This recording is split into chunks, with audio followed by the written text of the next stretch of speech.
নতুন একটা ভিডিওতে তোমাদের সবাইকে স্বাগতম বন্ধুরা অগ্নিবীর আর্মি রেজাল্টের কিন্তু একটা বড় আপডেট চলে এলো এই ভিডিওর মাধ্যমে। বন্ধুরা তুমি ওয়েস্ট বেঙ্গলের যে কোনো এয়ারও অর্থাৎ কলকাতা, বহরমপুর, শিলিগুড়ি এবং ব্যারাকপুর যে কোনো এয়ারোর ক্যান্ডিডেট হও না কেন, West Bengal physical cut off 2024 safe score কিন্তু কত থাকবে সেটি নিয়ে কিন্তু আজকের ভিডিও।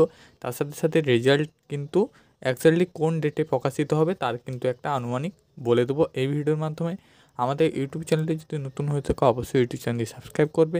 নিত্য নতুন ডিফেন্স সংক্রান্ত ভিডিও সবার আগে প্রোভাইড করা হয়েছে। চলো বন্ধু ভিডিওটি স্টার্ট করি। তো বন্ধুরা প্রথমে বলে দিচ্ছি তোমাদের রেজাল্টের ব্যাপারটা। রেজাল্ট কিন্তু বন্ধুরা তোমাদের জয়েন্ট ইন্ডিয়ান আর্মির অফিসিয়াল ওয়েবসাইটে কিন্তু প্রকাশিত হবে। এখান থেকে ছাড়া তুমি কিন্তু কোথাও রেজাল্ট পাবে না। এখানে কিন্তু তোমাদের অফিসিয়ালভাবে রেজাল্ট প্রকাশিত হবে। অনলাইন সিইই রেজাল্টের অপশানে কিন্তু তোমাদের ফুল রেজাল্টের ডিটেলসটা প্রকাশিত হবে। যেভাবে তুমি দেখতে পাচ্ছ 2023-24 20 মেতে প্রকাশিত হয়েছিল যেটা তোমাদের রেজাল্ট। তো এইভাবেই কিন্তু তোমাদের শর্টলিস্ট, হেডকোয়ার্টার, রিক্রুটমেন্ট জোন এবং এআরও ভিত্তিক জোনগুলোর এক এক করে কিন্তু রেজাল্ট এখানেই অফিসিয়ালভাবে প্রকাশিত হবে। তো এখান থেকে ছাড়া তুমি কিন্তু কোথাও রেজাল্ট পাবে না। এখানে কিন্তু তোমাদের অফিসিয়ালভাবে রেজাল্ট প্রকাশিত হবে। তো রেজাল্টের ডেট কিন্তু যেটা তোমাদের আপডেট উঠে আসছে সেটা কিন্তু বলে দিচ্ছি তোমাদের 25 থেকে কিন্তু 30 তারিখের মধ্যে সম্ভবত কিন্তু তোমাদের 27 তারিখ নাগাদ কিন্তু রেজাল্ট আসতে চলেছে। এইটা কিন্তু একটা আপডেট উঠে আসছে। অনেকে কিন্তু বলছে এটা তোমাদের 24 তারিখ অথবা 25 তারিখ। তো সেটা কিন্তু তোমাদের সেটা বেড়ে তোমাদের 27 তারিখও হতে পারে। তো 27 তারিখের মধ্যে আশা করি তোমাদের রেজাল্টটা চলে আসবে। এইরকম কিন্তু তোমাদের একটি আপডেট উঠে আসছে। নেক্সট মধ্যে বলে দিচ্ছি তোমাদের সেফ স্কোর কত যেতে পারে এবং তোমাদের কাট অফটা কত যেতে পারে। দুটা তোমাদের বলে দিই, অগ্নিবীর আর্মি রেজাল্টের কিন্তু কোনো প্রকার অফিসিয়ালভাবে কাট অফ জারি হয় না প্রিভিয়াস ইয়ার অনুযায়ী। আশা করি এই বছরেও কিন্তু তোমাদের কোনো প্রকার কাট অফ এবং সেফ স্কোর বা স্কোর কার্ড কিন্তু জারি হবে না। বন্ধুরা তোমাদের যাদের যাদের পাস করবে তাদের কিন্তু শর্ট লিস্টে যে তোমাদের রোল নাম্বার, তো রোল নাম্বার ম্যাচ করবে তাহলে কিন্তু তুমি পাস হয়ে যাবে। ফিজিক্যালের জন্য তোমাদের অ্যাডমিট কার্ড জারি করে দেওয়া হবে। তো বন্ধুরা তোমাদের যে কাট অফটা রেডি করেছে এটা কিন্তু কোনো প্রকার অফিসিয়াল নয়, জাস্ট তোমাদের প্রিভিয়াস অনুযায়ী আনুমানিক কাট অফ। আশা করি এই কাট অফের মধ্যে তুমি যদি কোশ্চেন সঠিক করে এসেছো তাহলে কিন্তু তুমি পাস করে যাবে। তো বন্ধুরা প্রথমে তোমাদের বলে দিচ্ছি অগ্নিবীর জেনারেল ডিউটিতে তুমি যদি 20টা সঠিক কোশ্চেন করে আসো তাহলে কিন্তু তোমাকে 40 নাম্বার পাবে। তো তুমি কিন্তু ফিজিক্যালের জন্য ডাক পাবে।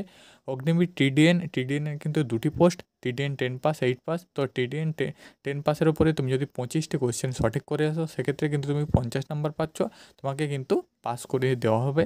নেক্সট কিন্তু অগ্নিবীর টিডিএন 8 পাস, সেক্ষেত্রে তুমি যদি 25টি কোশ্চেন সঠিক করে আসো সেক্ষেত্রেও কিন্তু তোমাকে 50 নাম্বার প্রোভাইড করা হবে, তুমি কিন্তু ফিজিক্যালের জন্য ডাক পেয়ে যাবে। নেক্সট বন্ধুরা অগ্নিবীর ক্লার্ক, তো ক্লার্ক কিন্তু তোমাদের এইচএসের উপরে পোস্ট, যেখানে কিন্তু তোমাদের প্রত্যেকটা কোশ্চেনে 4 নাম্বার করে থাকে। তো 100 নাম্বার যদি তোমার ফিজিক্যালে থাকে তুমি কিন্তু সঠিক কোশ্চেন করে থাকো তাহলে কিন্তু তুমি ফিজিক্যালি ডাক পেয়ে যাবে। অগ্নিবীর টেকনিক্যালের ক্ষেত্রেও যে তোমাদের 12 পাসের উপরে সায়েন্সের উপরে কিন্তু ভ্যাকেন্সিটা। তো এক্ষেত্রে তুমি যদি 20টা সঠিক কোশ্চেন করে আসো 4 নম্বর করে পার কোশ্চেন, তো 80 নাম্বার তোমাকে প্রোভাইড করা হবে। সেক্ষেত্রে কিন্তু তুমি ফিজিক্যালের জন্য ডাক পেয়ে যাবে। নেক্সট বন্ধুরা নার্সিং অ্যাসিস্ট্যান্ট, তো নার্সিং অ্যাসিস্ট্যান্টে কিন্তু তোমাদের খুব একটা কম্পিটিশান হয়, কারণ নার্সিং অ্যাসিস্ট্যান্ট এমনিতে তোমাদের পার্মানেন্ট একটা ভ্যাকেন্সি, তার সাথে সাথে কিন্তু নার্সিং অ্যাসিস্ট্যান্টে তোমাদের 23 বয়স করা হয়েছে, অর্থাৎ যে তোমাদের ইন্ডিয়ান আর্মিতে এজ, তো সেটা কিন্তু 23 অবধি করা আছে, 17.5 থেকে 23। তো এক্ষেত্রে কিন্তু তোমাদের যে ফর্ম ফিল আপ অর্থাৎ অ্যাপ্লিকেশানটাও বেশি হয়, একটা কম্পিটিশানটাও বেশি হয়, ভ্যাকেন্সি কিন্তু কম থাকে নার্সিং অ্যাসিস্ট্যান্টের ক্ষেত্রে। তো এক্ষেত্রে তোমাদের 30টা কোয়েশ্চেন সঠিক করা থাকলে 120 নাম্বার প্রোভাইড করা হবে। তো 120 নাম্বার যদি তোমার স্কোর হয়ে থাকে সেক্ষেত্রে কিন্তু তুমি পাস করবে, ফিজিক্যালের জন্য কিন্তু ডাক পাবে। নেক্সট বন্ধুরা সিপাহি ফার্মার ক্ষেত্রে 30টা কোশ্চেন যদি সঠিক করে আসো 120 নাম্বার হচ্ছে, এক্ষেত্রে কিন্তু তুমি ম্যারিট লিস্টে নাম আসবে, তোমাকে কিন্তু ফিজিক্যালের জন্য ডাক পাবে। নেক্সট বন্ধুরা অগ্নিবীর ওমেন মিলিটারি পুলিশ, তো ওমেন মিলিটারি পুলিশের জন্য কিন্তু তুমি 25টি সঠিক কোশ্চেন করে আনলে সেখানে কিন্তু তোমাদের 2 নাম্বার করে 50 নাম্বার প্রোভাইড করা হবে, সেক্ষেত্রে কিন্তু তুমি পাস করবে। তো এটা কিন্তু তোমাদের একটা সেফ স্কোর ছিল। সেফ স্কোরটা কিন্তু তোমাদের যেটা তোমাদের প্রিভিয়াস ইয়ার অনুযায়ী তোমাদের কিন্তু রেডি করেছি। তো বন্ধুরা তোমাদের বলে দিচ্ছি যে এই যে সেফ স্কোর তোমাদের বললাম, তো এটা কিন্তু তোমাদের যে সেফ স্কোর অর্থাৎ তোমাদের যে কিছু কিন্তু নেগেটিভ মার্কও হবে, অর্থাৎ বন্ধুরা তোমার যে কোশ্চেনগুলো করে আসো সেখানে কিন্তু তোমাদের কিছু কোশ্চেন ভুল হবে, অর্থাৎ যতগুলো ভুল হবে সেক্ষেত্রে কিন্তু 0.5 অর্থাৎ 2টি ভুল করলে 1 নাম্বার। তো সেটা কিন্তু মাইনাস করে তোমার যদি 20টি কোশ্চেন, যেমন ধরে নাও জিডিতে যদি 20টা কোশ্চেন সঠিক হয়ে থাকে সেক্ষেত্রে কিন্তু তুমি 40 নাম্বার পাচ্ছ। নেগেটিভ মার্কসটা যদি মাইনাস করে করো সেক্ষেত্রে যদি তোমার 40 নাম্বার এসে থাকে সেক্ষেত্রে কিন্তু তুমি পাস করবে, এইভাবেই কিন্তু তোমাদের যে সেফ স্কোর তো সেটা কিন্তু তোমাদের কালেক্ট হবে।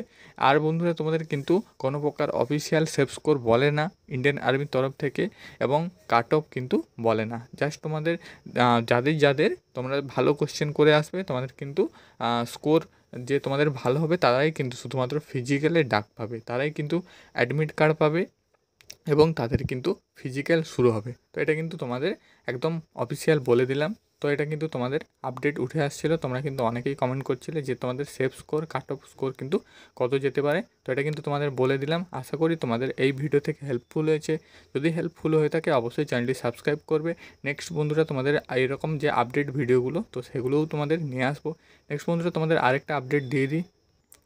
বন্ধুরা অগ্নিবীর আর্মি র্যালির ফিজিক্যাল ডকুমেন্টস কী ডকুমেন্টস তোমাদের A to Z তোমাদের কিন্তু লাগবে, তো সেই নিয়ে কিন্তু আমি অলরেডি আমাদের ইউটিউব চ্যানেলে একটা ভিডিও দিয়ে দিচ্ছি। অবশ্যই প্লে লিস্টে গিয়ে এবং ভিডিও লিস্টে গিয়ে সেই ভিডিওটা দেখে নাও, কারণ তোমাদের কিন্তু ফিজিক্যাল তোমাদের কিন্তু যে রেজাল্ট প্রকাশিত করার কিন্তু কিছুদিনের মধ্যে তোমার ফিজিক্যালটা শুরু হয়ে যাবে। সেক্ষেত্রে কিন্তু তোমাদের অনেক ডকুমেন্টস রেডি করতে টাইম লাগবে। তো সেক্ষেত্রে কিন্তু তোমাদের ডকুমেন্টসগুলো রেডি করে নাও। যেমন তোমাদের ডোমিসাইল সার্টিফিকেট রেডি করতে তোমাদের টাইম লাগবে, তার সাথে সাথে যে তোমাদের যে এপিডেভিট, তো এপিডেভিট করতে তোমাদের কিন্তু টাইম লাগবে। এইভাবে কিন্তু কিছু কিছু ডকুমেন্টস তোমাদের কিন্তু রেডি করতে টাইম লাগবে। তার সাথে সাথে কিন্তু তুমি ভিডিওটা দেখে বলবে তোমার কোন ডকুমেন্টসটা রেডি করতে প্রবলেম হচ্ছে, তার উপর কিন্তু আমি তোমাদের ভিডিও রেডি করে দেবো। এই ভিডিওটা অবশ্যই কিন্তু দেখবে, অবশ্যই কিন্তু তোমাদের হেল্পফুল হয়ে যাবে। আমাদের কিন্তু ভিডিও প্লে লিস্টে গিয়ে অবশ্যই ভিডিওটি দেখে নেবে, আমি কিন্তু আপলোড করে দিয়েছি এই ভিডিওটা তোমাদের সাথে।